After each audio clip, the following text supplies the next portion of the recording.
Hello, my name is Dr. Patricia Crane, and I am excited today to be talking with Stef Swink Morrison. Stef offers her gifts to the world as an inspirational speaker, in individual sessions, as a practitioner and spiritual mentor, offering retreats, and also just with her wonderful column for the last 6 years in the Guide for Spiritual Living Science of Mind magazine.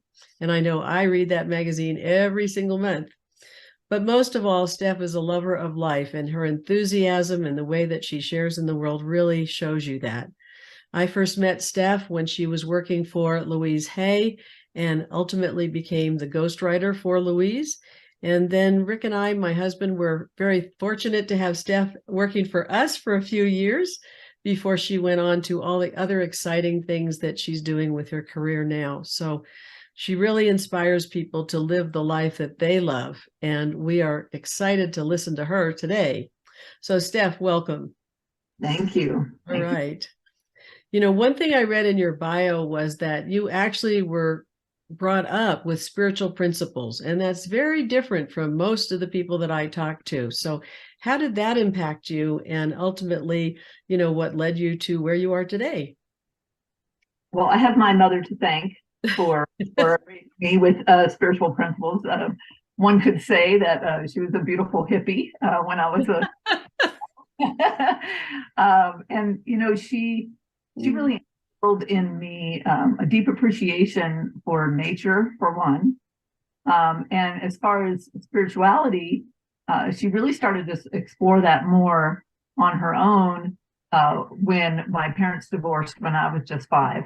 Mm-hmm. And so on her journey, I watched and listened and watched her blossom and change. So I would say that, I remember coming to her, I was thinking about this question earlier. I remember coming to her as a teenager. A lot of my friends at the time I was a young teen, but they were involved in the churches that they grew up in and different philosophies. And I was exploring. Mm-hmm. And I admit that I was a little bit envious of what seemed like such a solid, firm foundation of belief. Mm-hmm. Whereas my mother's answer to what is God was, I remember it distinctly, was God is love, God is everywhere and inside of you. Mm-hmm. Today, I would say I very much resonate with that. Yeah. It's like, well, I needed something a little more significant to hold on to. But she really opened the door for that, and it has her openness and her curiosity really impacts even how I live now. Just being very open and curious and not steadfast in one particular way of doing things. Oh, that's wonderful. I think many of us would wish for a mom like that, actually. Now, lucky. you also mentioned that when you were 8, you had a spiritual experience. And what was that like? And how does that impact you? Well, that was amazing. Around 8. Wow. I always, my love in life, all my life has been, excuse me, my animals and being. And I was down at the little park down the street from where I grew up, summer day, lying in the grass on my back with my 2 dogs nearby. And at one point, it was I can remember the sunshine and how it felt and just how safe and comfortable I felt. And what happened was I could feel my fingers became the blades of grass. Wow. And I could feel then that expand. I mean, I felt like I was personally experiencing what it was like to be the tree that I could see, and the leaves blowing in the wind. It was an absolute exquisite experience of oneness. And I rose above the tree and was viewing myself and the dogs and the little lake. And it was so beautiful. And the only thing that brought me back was I was surprised. What is this moisture in my ears? And from my tears, there were tears there. And just that thought, brought me back. And I remember just staying there. And even though I was so young, my memory's so clear that it felt absolutely bliss is the best word to describe it. Wow. There was an absolute sense of connection, oneness, safety, and certainty. wasn't all that prevalent in my physical world at the time. Right. Yeah. So it was beautiful. And It's beautiful. yeah. And you asked, how does that impact me now? I would say that even when life or, the experience of being a human being in this world at this time, it's got lots of things that can rattle us and shake us and cause us to be afraid. That memory sticks with me, and I can tap into it, not quite the same way. Mm-hmm. But in my spiritual practice, I can get into that place and remember. Wow, that's lovely. Yeah. Now, we are talking about life purpose. And what do you consider your life purpose now? And has that changed over the years? I love that question, because the honest question is, oh yes, it's changed over. And and even looking back of when I was working for Louise and working for you, I was definitely motivated from a more, I would say, not in a judgmental kind of way, but in a more self-focused, like frightened, or I was insecure, or I was longing for things. So I was looking for answers and a way of being that was more comfortable within myself. Mm-hmm. And so, that when I very first started working for Louise, I lost my best friend. Right. Suddenly and tragically. I mean, literally the day before I started working for Louise. I remember that. Yeah. Yeah. And so what has changed, though, from that more individual focus, longing for something different for myself, I started to find that sense of fulfillment through working with other people when I became a practitioner and when I became a Louise Hay teacher, as we called it back in the day. Yeah. And what has changed, I would say, from that is that I'm much more solid in who I am and my own sense of self and in the world. And my focus is, I find my deep fulfillment in really supporting others in waking up to their own fulfillment. And so through my mentoring, that is the primary focus of my work and my ministry now. Yeah. Working with individuals who are really committed. Mm-hmm. And I love that. And so I would say that's my purpose. If I can help people realize the beauty within themselves and how extraordinary life is and how much they can love it, then I'm on target. Well, and you mentioned being a spiritual practitioner, and I know you have been since 1999. So for those listening who may not understand what that is, why don't you explain a little bit about being a spiritual practitioner and what motivated you to become one initially? Well, a spiritual practitioner, I got my training and my license through the Centers for Spiritual Living. And so a national organization. It's also where Louise, she was involved. She was a practitioner. And so that segues beautifully into why I did that, why I embarked on that training. I met Louise. I met some other people who were practitioners when I started going to a spiritual center. And the minister there also, Reverend Kathy Hearn, became a friend.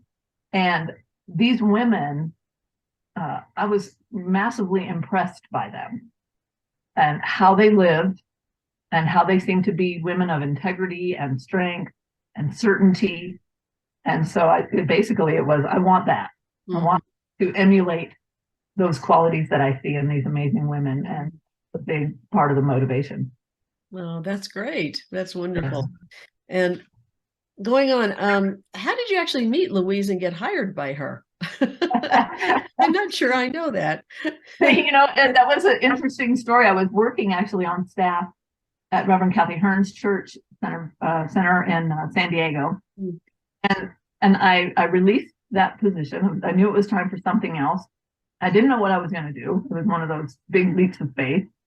And I ended up going to Sedona with a friend of mine, met another woman there who was a practitioner. She was my friend's practitioner. And she was a personal friend of Louise Hay. And I shared with her about where I was in my life and my history. And she said, I'm going to call her and tell her she needs to meet you. And so that's how that came to be. She was in need of another personal assistant. And she had one and she needed another. Louise did. And I walked in the door and that became my role. I love these synchronicities that happen. You know, divine guidance is right there. We know they're not coincidences. So I know you were with Louise for quite a while. And then how did you actually become her ghostwriter? And I'm very familiar with Louise's, book, Letters to Louise, and also that she had the column in Science of Mind magazine for a number of years. She did. This is gonna date me a little bit. Well, we're okay. But when I was working for her in her home office, there was no email. Right. I remember those days. These women must be ancient. What do you mean no email? Oh dear. Not long ago. So she received her letters. People wrote her what we call snail mail now, right? So she received a handful of letters or more every week, and she would read them, and sometimes she would respond herself, but she started handing them to me. She would ask me, she literally would ask me, what do you think? How would you answer that? And I answered a few and gave them back to her, and well, it was more than a few weeks of doing that. Would look at them and give me her feedback, and then she said, "You're good. You're my." And that's how that came to be. And that sounds exactly like Louise. Okay, you're good. They're on. With Go her for too. it. And of course, Rick and I were thrilled to have you train as a Heal Your Life workshop leader and work with us for a period of time. And we totally appreciated all that you gave of yourself and your wisdom at that time as well. So just, another really important question, and I think this is a good one for people listening who see where you are today and hear some of how you got there, which is wonderful. But we know that regardless of how many affirmations or meditation or prayer, or whatever you do, that challenges come along that you have to deal with in life. So what would you like to share about a challenge that was really, difficult for you, and how you dealt with it and used your spiritual practices and what you knew at the time to get through it? Well, the most significant one clearly was the loss of my first husband from cancer. His name was North McKinnon. And, talk about pulling out every spiritual tool you can think of. We went through such a journey. He was with that diagnosis and subsequent treatment for 1.5 years before he passed away. And we married at the encouragement of Marianne Williamson, actually, who through some circles, and she did a fundraiser talk for him, and she said, "What are you waiting for?" So we married close to Christmas. I was there. I don't know if you remember. I was there actually. Yes, and it was right cold, there. and yeah, it was cold and windy in San Clemente, California. It was a wild day and a beautiful day, and so 7 months later, he passed away. And so your question about what spiritual tools did I use to get through that? Honestly, I will say, during the thick of it, the hardest parts of it, the most difficult segments of his illness, it was very dramatic. He had his eye removed. The cancer was in his sinus cavity. I mean, it was very dramatic. What I found that I did that was so powerful was I leaned on other people. I really trusted and leaned on my friends, my spiritual community. And because there's been times, and subsequently I'm remarried, and my current husband almost died 2 years ago. Right. And I did the same thing. I can pray. I would pray, but I was also so laser focused on the situation at hand that I asked and allowed the people who loved and supported us to hold space for us. And that was really, really important. Yeah. That might surprise some people who would think, oh, well, you really, you move more into prayer and affirmations, but I'm just going to be very honest and say that I'm terrified, and my husband, who I love, might die or dies. Yeah. I'm not always able to go right into a deep practice. It's kind of survival mode. And I think that's really important, especially for women, to hear that, because I think too often women, even who aren't necessarily on a spiritual path, feel like they have to handle everything themselves and don't, recognize how many other people love them and they can reach out. And I know, at the training, sometimes when we ask, if someone asked you to support them and you could do it, emotionally or whatever, would you do it? And everybody raises their hand. And then we ask, and do you ever ask? And most of them go, no, because they don't necessarily feel worthy or feel like they ought to do it themselves. So I think your sharing is really important for women to understand that, you do have friends. There are people you can reach out to, and it's really important. And it's really a gift to them. One of the people that I mentor with very recently lost her husband, and very recently. And so in our conversation before and during his passing and then after, this very similar conversation is there. My encouragement of her is keep reaching out, keep accepting support, because it's a blessing for those who give it. All those women who raised their hands said, of course I'd be there, because right. It serves us to be in service very often. Yeah. And so allow people to give you that gift. And you went on quite a journey after North passed. Although you ultimately landed in Colorado, right? Yes. Quite a journey. Yeah. It's a long one. I mean, I went on fulfilled a dream, actually, after his passing. I had an extraordinary relationship. I feel very blessed. And he asked me what I was going to do when he was gone. And I halfway jokingly said, I'm out of here. And he said, I know that's a dream of yours to go travel, just all across the country. He said, why don't you do it? And that's exactly what I did. I bought a motorhome, packed up all my stuff and my little dog, and drove across the country. And your little dog is right next. One of them is right next to you now. His subsequent pet. Subsequent partner. Okay. Yeah. So now in your current life now, what are your daily spiritual practices? I love this timing of this question. I did a retreat a couple of months ago, just before Christmas. And that facilitator said, when we change, our spiritual practice changes. Oh. And that there can be something really powerful in not being so rigid with our routine, although routine can be very helpful in spiritual practice. Yeah. So mine has changed a bit. It's in time, and I will say chanting is somewhat new to me to do that. And I discovered that it's a wonderful way recently to really quiet my mind, my mind down.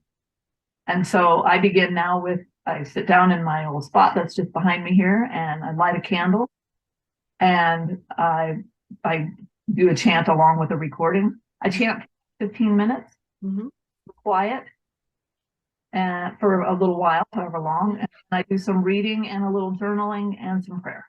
And that's my current formula right now. Sounds wonderful. Sounds pretty nice. Yeah. It is pretty nice. Do you have any favorite affirmations that you like to use, or any favorite focus with affirmations? The name of my ministry is Loving Life Services. And it has been that since I became a practitioner 24 years ago now. And it's all about I know, isn't that amazing? It's all about loving life. And I thought about that. What is the affirmation that I say so consistently? And it is this, that I love my life. And I have added in even the tough parts. Okay. And life loves me back. I love my life, even the tough parts, and life loves me back. And I know that one of Louise's favorites was Life Loves Me. She always used that as well. So with all the things that you're doing now, is there any particular activity that's sort of your favorite? It may be hard to choose, but is there any one that's your favorite that you feel the most fulfilled with? I love what I'm doing with mentoring in my ministry, and that shifted in a very focused, very committed kind of way for me a little over a year ago. So mentoring is the people that I work with we move into a sacred agreement together as mentee and mentor. And so it's very committed. It's this really juicy, rich opportunity to really, really know these people that I work with and to build a profound trust. So I love that. And I also have my own mentor for years and years and years. So between that sacred work and spending time in the barn, I'll get the chickens and the goats. You have chickens and goats? Oh my goodness. Okay. Yes, we do. And so it's still animals. So it's still great. Life activity. It's still, I find much joy. Yeah. Yeah. And I remember that you were very dedicated in Orange County to the animal shelter there. Yeah. Yeah. So now, when you are doing answering the questions that come into you from, different people in the Science of Mind magazine, and I will say that is one of the first, if not the first column I read every month. And thank you. Well, your answers are just very deep and very wise. They go to the core of what the person is asking. And so my question there is, how do you prepare to answer those questions that come into you? It's very similar to how I prepare before I move into a session, either, with an individual or to facilitate a retreat. And this has been the same from when I was a brand new practitioner. I have a very clear intention to show up fully, but also get out of the way. And, and oftentimes in my opening prayer, when I'm with someone or facilitating a group, will be, I appreciate my own good ideas and I'm willing to set them aside. Okay. and so I go into a meditative place where I call downloading. I do it before every session. I do it before I write the column. I'll take the question that I've chosen and I'll just move into a meditative state and I will ask this infinite, wise, universal presence speak through me. Yeah. And oftentimes I'm surprised about what comes out. And I really value that because then I know that it's not just my own good idea. Right. Well, and I can really feel that space that you go into when I read the answers to those questions. So that's wonderful to share with people. And then finally, what kind of advice or sharing would you like to have for women who are feeling unfulfilled, maybe at the moment, or just trying to figure out, even though they want to be of service, where do I go? What kind of advice would you share with them to inspire them? It might sound a little overdone in the world to say this phrase, but there's something so important about putting ourselves closer to the top of our priority list. And so even though you say, women, what would I say to women who might be wondering how they can be of more service? It is not to respond in that kind of habitual way that so many Western, especially, maybe not especially, but certainly, the first thing to do is to add more to our to-do list. Right. Yeah.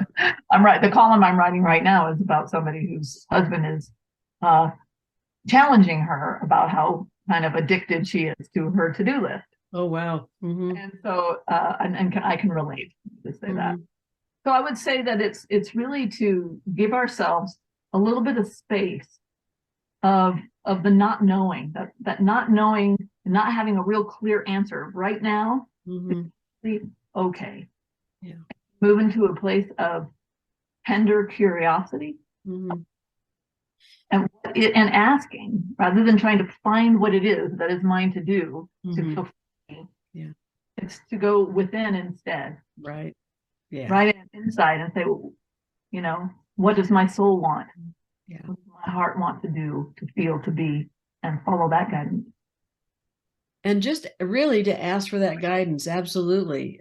Because at some level of your being, you were asking for more when you were introduced to Louise Hay. Right? So, very much so. And those beautiful synchronicities are just so wonderful. So, Well, I want to thank you so much for sharing this time with me and for sharing it with the audience that's going to be listening to this. I just want to say that if you would like to see more about Stef, you can go stefswink.com. And also, she is absolutely open to you sending your questions to her because she loves answering those. And who knows, you might end up being in the magazine with anonymously, of course, with the answer to your question. But I really encourage you to follow up with her, get on her mailing list, and just connect in with the wisdom that Stef has to share. And also, her love of life will absolutely inspire you. And so it is. So it is. Thank you, Patricia.